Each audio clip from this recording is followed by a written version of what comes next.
Lectura del Santo Evangelio según San Marcos. En aquel tiempo Jesús entró en una casa con sus discípulos y acudió tanta gente que no los dejaba ni comer. Al enterarse, sus parientes fueron a buscarlo, pues decían que se había vuelto loco. Los escribas que habían venido de Jerusalén decían acerca de Jesús: este hombre está poseído por Satanás, príncipe de los demonios, y por eso los echa fuera. Jesús llamó entonces a los escribas y les dijo en parábolas: ¿cómo puede Satanás expulsar a Satanás? Porque si un reino está dividido en bandos opuestos, no puede subsistir. Una familia dividida tampoco puede subsistir. De la misma manera, si Satanás se rebela contra sí mismo y se divide, no podrá subsistir, pues ha llegado su fin. Nadie puede entrar en la casa de un hombre fuerte y llevarse sus cosas si primero no lo ata. Solo así podrá saquear la casa. Yo les aseguro que a los hombres se les perdonarán todos sus pecados y todas sus blasfemias, pero el que blasfema contra el Espíritu Santo nunca tendrá perdón. Será reo de un pecado eterno. Jesús dijo esto porque lo acusaban de estar poseído por un espíritu inmundo. Llegaron a donde estaba Jesús, su madre y sus parientes. Se quedaron fuera y lo mandaron llamar. En torno a él estaba sentada una multitud cuando le dijeron: ahí fuera están tu madre y tus hermanos que te buscan. Él les respondió: ¿quién es mi madre y quiénes son mis hermanos? Luego, mirando a los que estaban sentados a su alrededor, dijo: estos son mi madre y mis hermanos, porque el que cumple la voluntad de Dios, ese es mi hermano, mi hermana y mi madre. Palabra del Señor.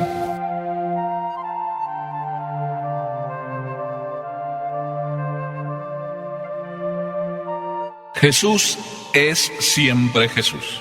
Cuando digo esto, me acuerdo de aquella pintura que todos ustedes conocen, seguramente la habrán visto algunas veces en algún lugar, o si no, por lo menos se las describo. Una pintura donde el pintor solamente está pintando una escena y dentro de la escena pinta una puerta cerrada, por supuesto, y enfrente de la puerta, golpeando la puerta con la mano, está Jesús. Y mientras Jesús toca, lo que se espera en la pintura es que la puerta se abra. Pero un buen día, alguien mirando la pintura, y estaba ahí presente también el que la había pintado, entonces esta persona le pregunta al artista: miro que la puerta sí es muy bonita, está enfrente de Jesús tocando a ella, pero no existe ni se ve en ella el agujero de la llave, ni tampoco se ve la manija. Entonces el pintor da su explicación. Sí, efectivamente la puerta por fuera no tiene agujero para alguna llave, ni tampoco tiene la manija. Es por dentro que esa puerta se abre, y por dentro es que esa puerta tiene manija. Para explicar que abrirle a Jesús no es un problema de Jesús. Jesús toca la puerta. Jesús es siempre Jesús. Abrirle a Jesús es un problema de cada uno de nosotros. Este evangelio a lo mejor te dará respuesta a una inquietud que tú tienes. Más de alguno me lo ha preguntado: oiga, padre, ¿qué es el pecado contra el Espíritu Santo? Porque en el evangelio está bien claro y se dice que el pecado contra el Espíritu Santo no será perdonado. Así de que entonces Dios tiene sus excepciones, y precisamente a algunos no perdona, y entre ellos están los que pecan contra el Espíritu Santo.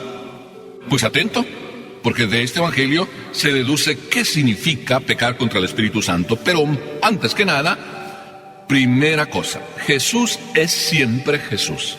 No es una repetición nada más de palabras, como para decir todo y no decir nada. Jesús es siempre Jesús. Dice el evangelio que los escribas que habían venido de Jerusalén decían acerca de Jesús: este hombre está poseído por Satanás, príncipe de los demonios, y por eso los echa fuera. Entonces, ¿Jesús trabaja para Satanás?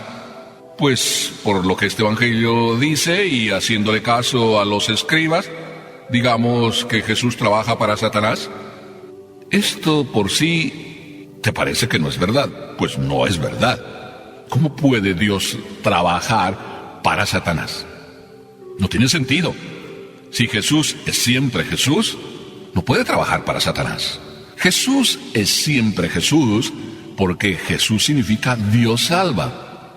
Y si Dios salva, ¿de qué nos quiere salvar? De las garras del enemigo, de las garras del demonio. Jesús no trabaja para Satanás. Pero no solo Jesús no trabaja para Satanás, sino que además es como tonto que lleguen a decir los escribas que además de que arroja a los demonios, resulta que arroja a los demonios con el poder del mismo demonio.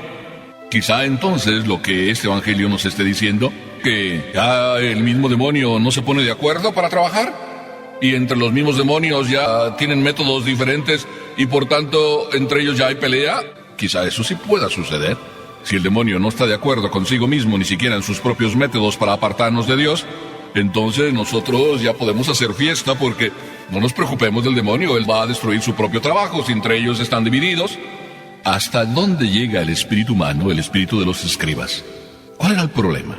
Los escribas venían de Jerusalén, los escribas estaban tratando de seguir a Jesús, pero algunos de ellos también habían seguido a Juan y por tanto detrás de Juan también empezaron por seguir a Jesús porque Juan señaló que vendría alguien más grande que él y señaló a Jesús.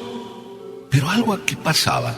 Si empezaron siguiendo a Jesús y desde Jerusalén venían para seguir a Jesús, ¿por qué de repente se ponen en contra de Jesús? Y viendo con el poder con que Jesús sanaba y arrojaba a los demonios, se les ocurre decir, es el mismo demonio que está dentro de Jesús y el mismo demonio está impulsándolo a arrojar a los demonios, a arrojarse a sí mismo.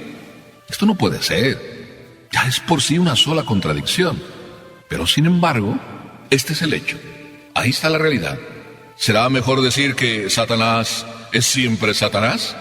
Porque siempre está queriendo destruir.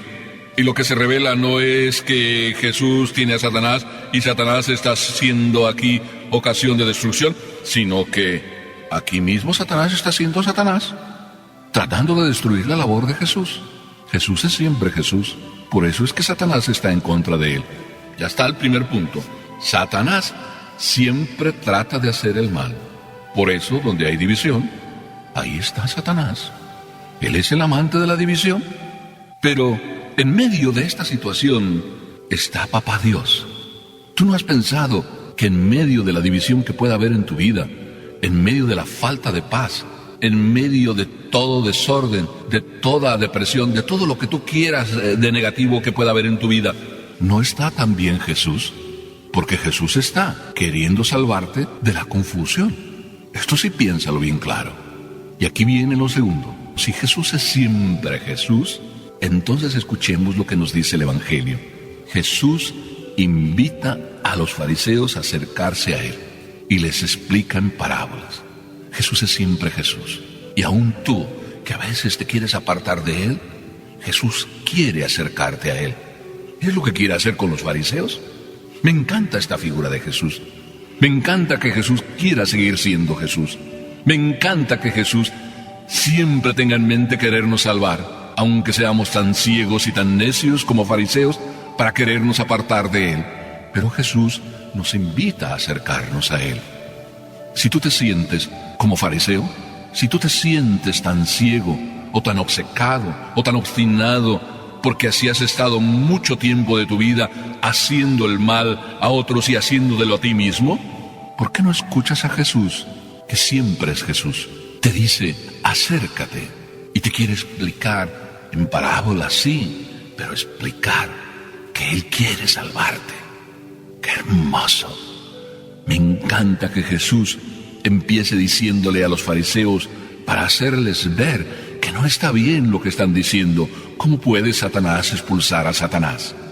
Un reino dividido nunca permanecerá.